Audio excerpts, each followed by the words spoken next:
with all of us. And now I am going to share just some small information, something that would benefit us as Emory members, something that would benefit us in our life. And I really hope that we would have our pen and paper and we would capture this information that is going to be shared with you. And it's called self-awareness and you. As you see here, this person is taking out a piece of the puzzle from their head and they are actually looking at it, paying close attention to it. And this is what self-awareness is about. So I'll start by saying, what is self-awareness? Self-awareness is actively seeking to understand oneself through introspection. And all of us must be aware of ourselves. We must learn to understand ourselves, why we do what we do. Self-awareness is the ability to focus on yourself and how your actions, your thoughts, and your emotions do or don't align with your internal standards. So we have to be aware of ourselves and what we do as individuals, as members of a community, as we interact and share the opportunity with others. We have to be aware of what message we are portraying to others. Now, there are two types of self-awareness. We have the public self-awareness, and here we are being aware of how we can appear to others. Because of this consciousness, we are more likely to adhere to social norms and behave in ways that are socially acceptable. All right. And again, this type of awareness is good.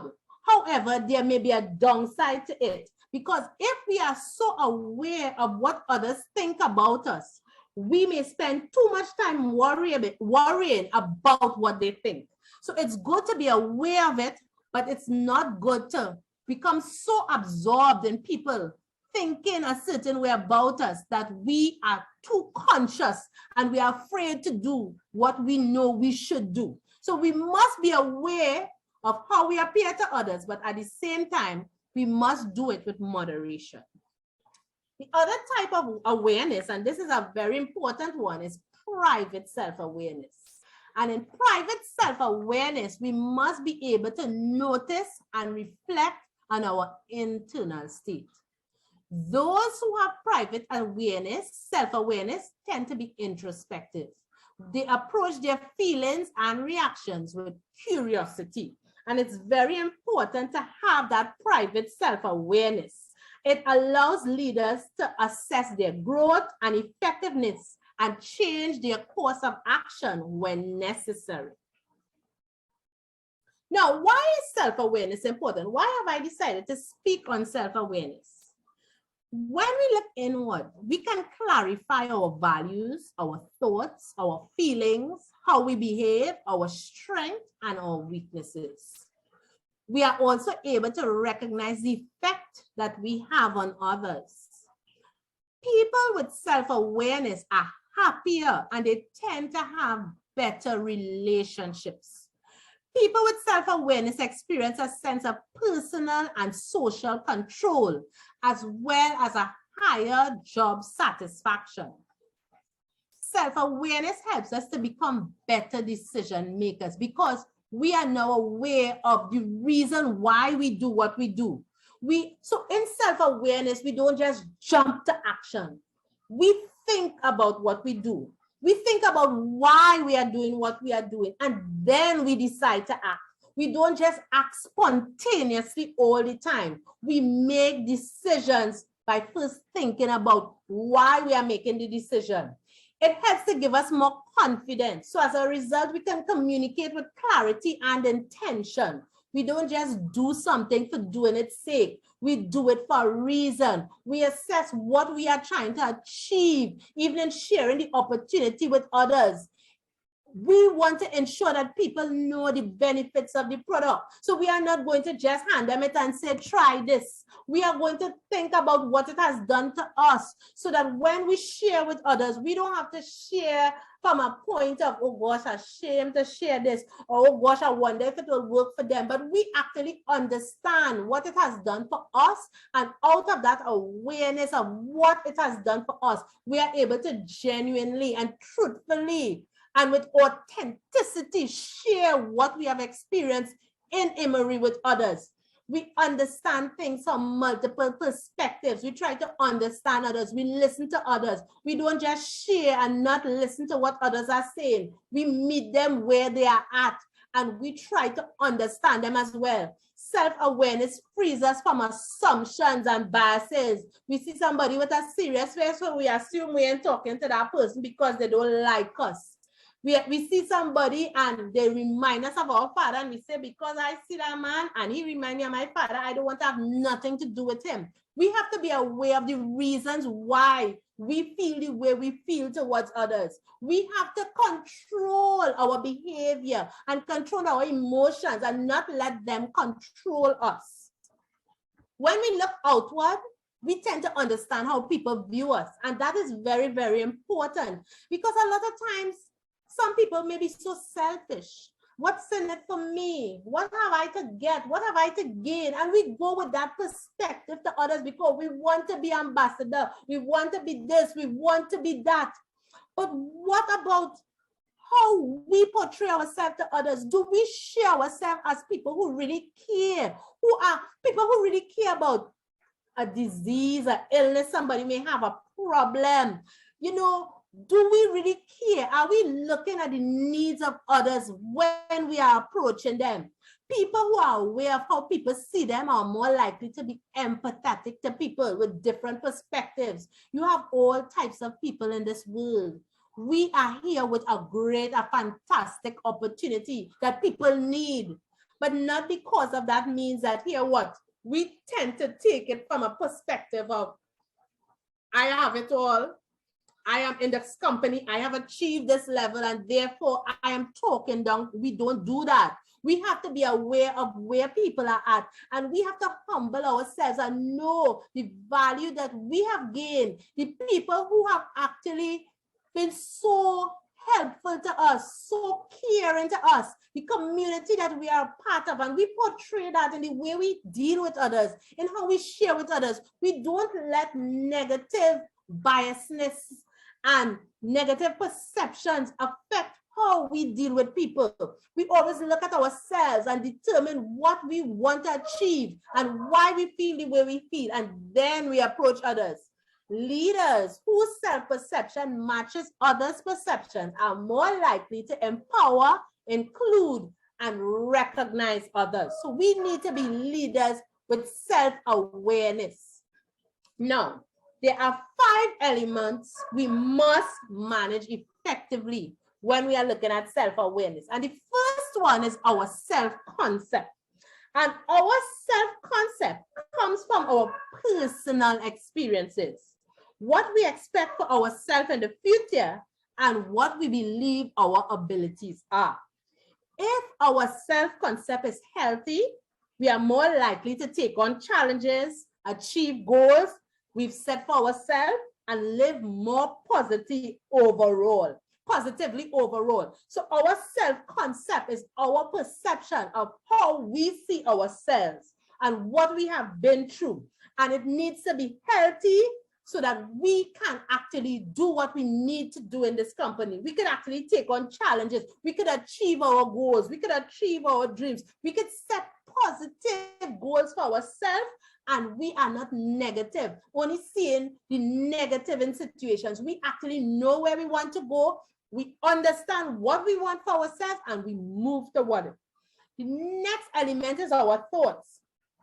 Our thoughts are tied to our emotions. So when we try to become more aware of our emotions, we must first understand our thoughts and our thought processes.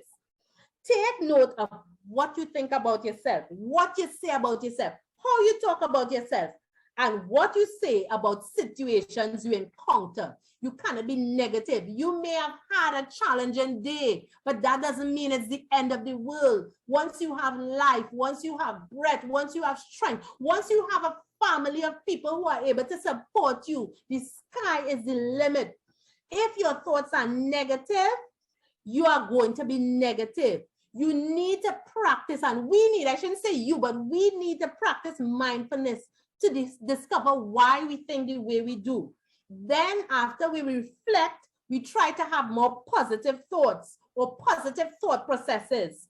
Some of us may have to force it. We may not even believe it, but over time, it will influence our thoughts to be more positive. So we know where we are at. We become aware of our thoughts, are they in alignment with what we need to achieve? And if they are not there, we need to align them so that we can achieve our goals and dreams.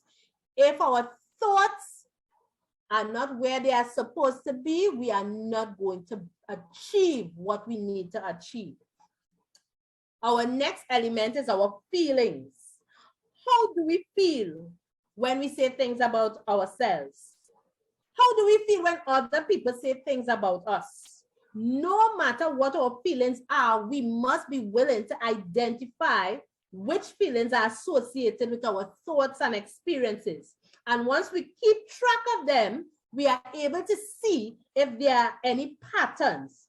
We may be starting down a negative pattern, and we need now to take steps to avoid continuing going down that pattern. Be aware of our feelings. Be aware of how we feel when people do things to us. Be aware of our triggers. Be aware of things that would negatively impact us, and take active steps to change our feelings. Take active steps to deal with the situations that we may be experiencing so that we will have a more positive outlook on life and on what we have to accomplish and achieve. Our body is also important, and we must manage our body. Now, sometimes when we are thinking, it comes with a physical response that other people may or may not notice. The next time you feel a physical response and emotion, take a couple of minutes to think where in your body you feel that response. Do the feelings present themselves in your facial expressions, your heart rate, your voice, or somewhere else?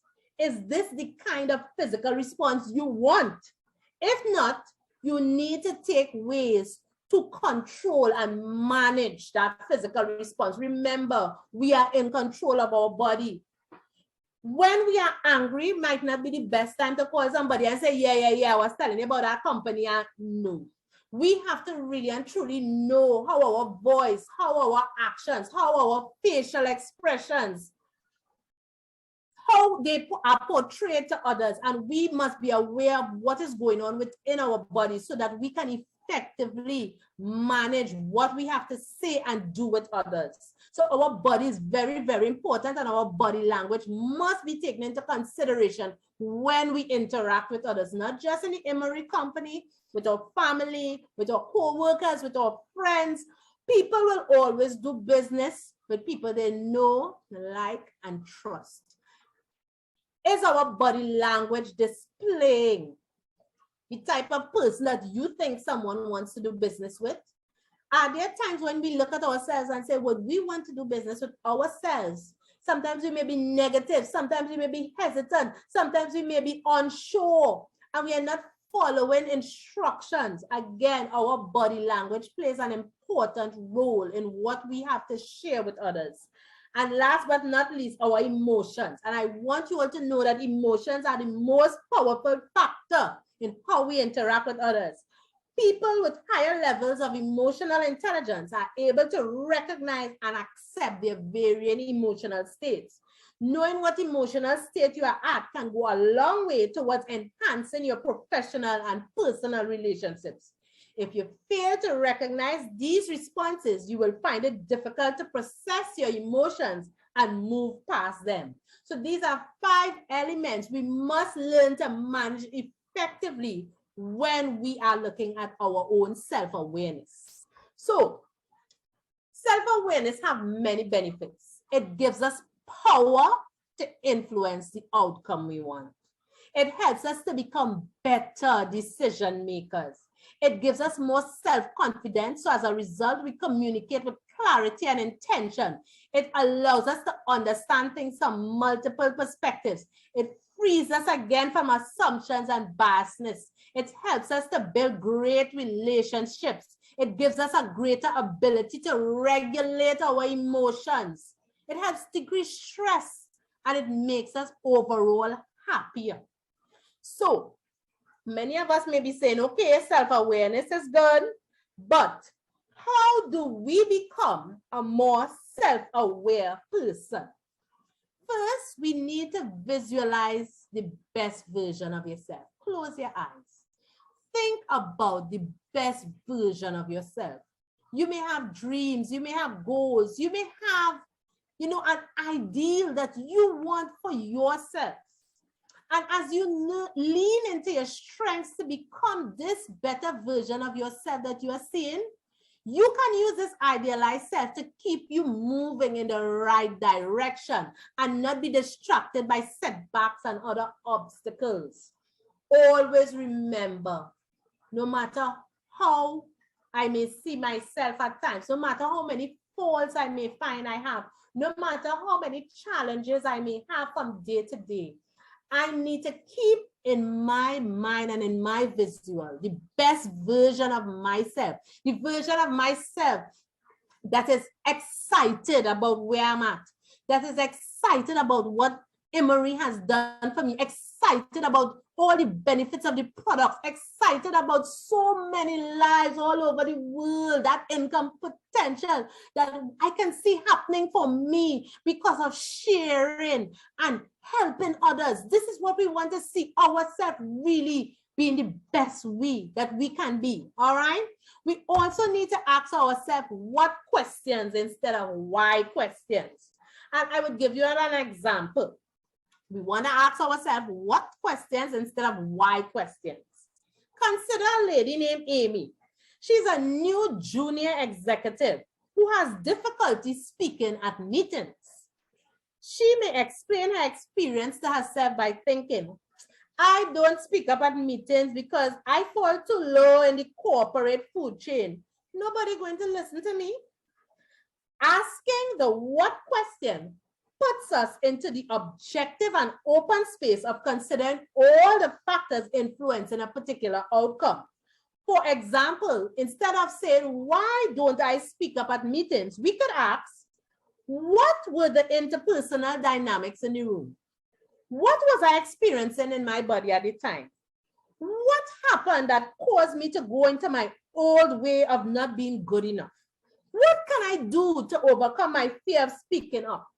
And this kind of introspection would allow us to look at behaviors and beliefs for what they are.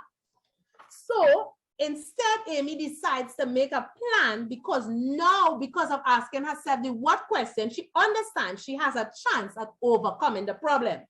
Amy is going to find out more about the content and goals of an upcoming meeting to become more confident in how she can contribute. Rather than being consumed by imagining what others are thinking about her, she'll actively listen for cues so that she can ask meaningful questions and move the conversation forward. And with a heightened awareness of the cues her body is giving, her signaling fear and anxiety, she would be able to manage these emotions, knowing that she's going to choose not to become overwhelmed by them. Being able to manage our emotions is one giant step towards self-awareness. So instead of asking the why question that sends us down a negative way of thinking, we need to ask ourselves, what are the reasons that cause me to think or behave a certain way? And then we take steps to dealing with these reasons. Strengthen our brain. Now, this is very important, right? The amygdala, also called the primitive brain, is skilled at anticipating danger and reacts before we can even name a negative emotion. So if we bring awareness to our physical state, we can at the moment recognize the emotion as it is happening. Being aware of our feelings is critical for decision making. When we let our feelings overwhelm us, we can make very, very bad decisions with unintended consequences. And awareness allows us to take a third person perspective, to stand back and more objectively evaluate what is going on. So again, it is very, very important that we strengthen our brain. So again, one scenario, we pick out a scenario where we would like to receive feedback on a list of where we would like to receive feedback. Any scenario on which we would like to receive feedback on. And we make two columns. Column A, how we see ourselves, and column B, how others see us. In column A, we can make a list of words to describe our attitudes and behaviors at the time. And in column B, we could ask a feedback partner to do the same and record responses to column B. And then we look for discrepancies in how we see ourselves and in how others see us. There may be some blind spots that we never realized there were, and this is where we take action to attend to them. Ask others about their perception of you. This is great as well because you need to know what others think of you. Keep a journal, which is a great way to pay attention to what's going on in your private and public self, and it will help you to recognize patterns that either serve you or do not serve you. Practice mindfulness. Mindfulness is a practice, and it helps us to become aware of what's going on in our mind, our body, and our environment. Meditation is one of a few practices that we can insert into our daily life. We can meditate on the word of God. We can think about different aspects of our day and what we want to see. We could practice mindfulness, which is a wonderful tool for developing greater self-control. And no matter how difficult the situation is, I always remember Philippians 4:13. And it says, I can do all things through Christ who strengthens me. So even though we become aware of ourselves, and it may seem as if it's such a challenging thing, when we start to look at ourselves and understand there may be so much that we need to improve on, remember, there's nothing we can't do without the help of Christ. Now, in conclusion, the road to self-awareness is a journey, and there's where I have a road that we see. It is a journey. It is a process.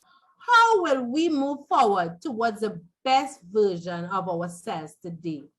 We need to ask ourselves the question and really move forward in this company. Move forward with Emory. Move forward to being the best us that we can be, so that in doing that, in fixing ourselves and looking at ourselves and being aware of what makes us do the things we do, what makes us enjoy the things we enjoy, what makes us say the things we say, we are better able to share with others and help others to achieve their dreams and their goals just by looking into ourselves and being fully aware of ourselves as individuals. So this here is the end of my presentation, and I close by asking, are there any questions, any comments, anything that I need to clarify? Wow, Mrs. Johnson, I want to first of all congratulate you on a most outstanding presentation. Oh my goodness, that was amazing. There were so many major nuggets for me, so many things that becoming self-aware myself, it allows me to see my own faults and address them. While you were speaking multiple times, I saw where, while I was in Nigeria, one of the members said that, Mr. Louis, you do not forgive easily. And that is something that other people have noticed about me. I have an open heart, but when someone wrongs me or they do something that is not right, I tend to remember it. And so becoming self-aware, it allows us to address those blind spots, as you said, that we don't see. This was really outstanding. I want to thank you so much for creating this. Mrs. Johnson, how long did it take you to create these slides and to do this presentation? Ah, well, um, honestly, I only realized today that I was sharing tonight. And I took some time off. It took me probably about 4 hours. I took some time off from the job today to actually sit and go do some research on self-awareness and put the slides together. So yeah. You know, Mrs. Johnson, this was absolutely amazing.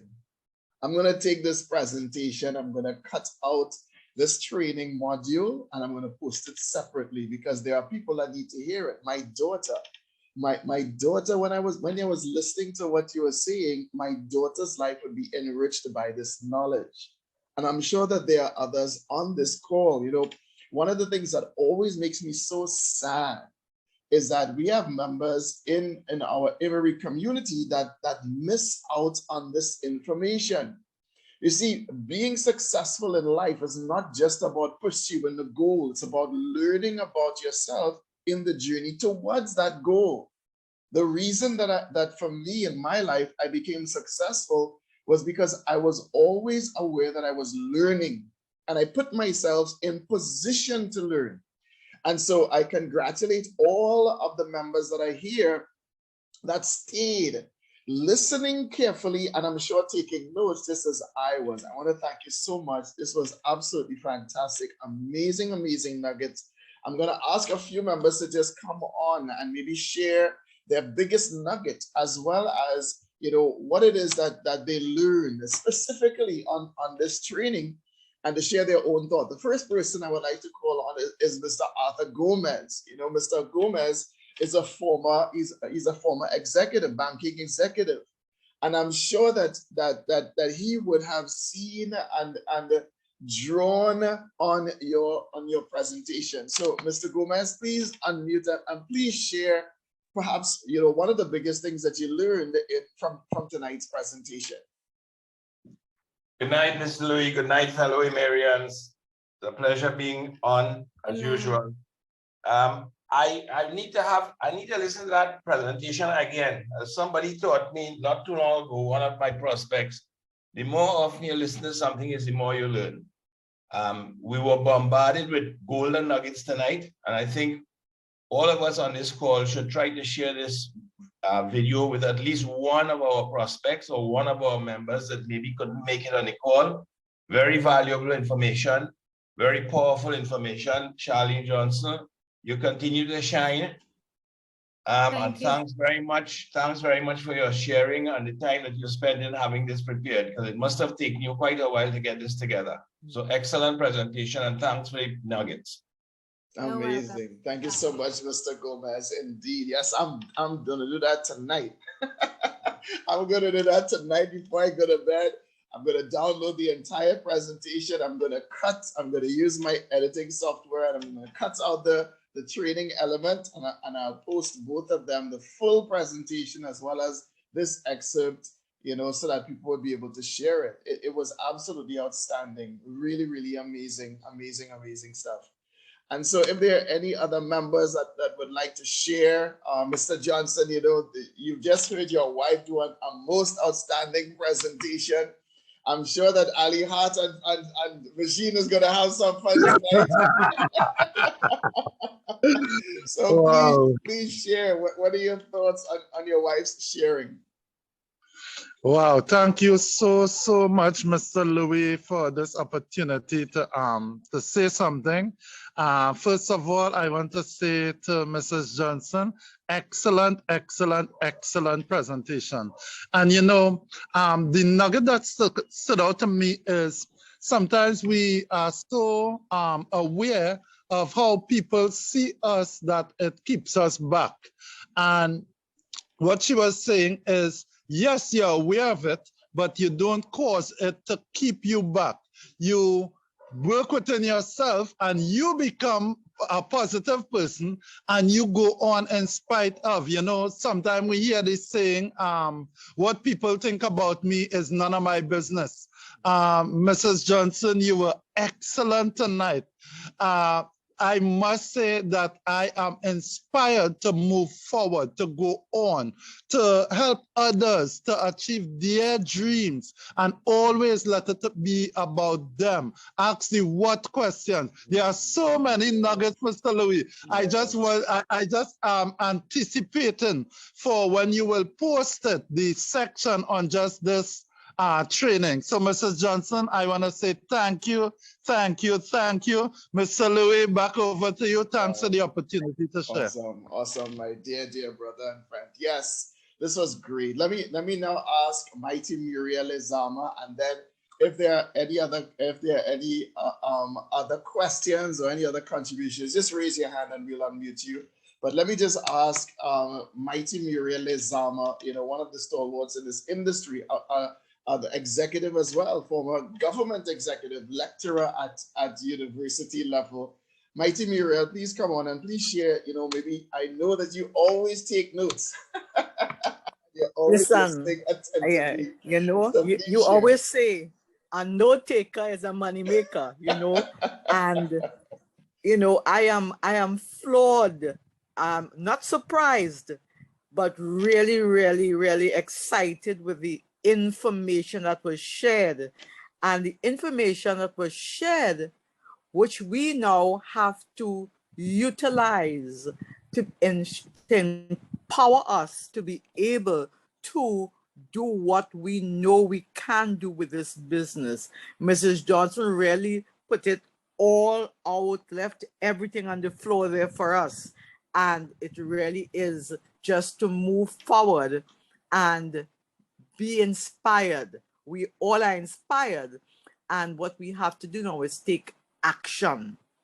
There's so much information, so much nuggets. I mean, this was truly exciting. And I really want to thank Mrs. Johnson for taking the time to research and to spend and to share from her heart, to share from her knowledge. I could go on and on and on, and I have pages and pages, which I know would help me and other persons to move forward in this business. Thank you so much.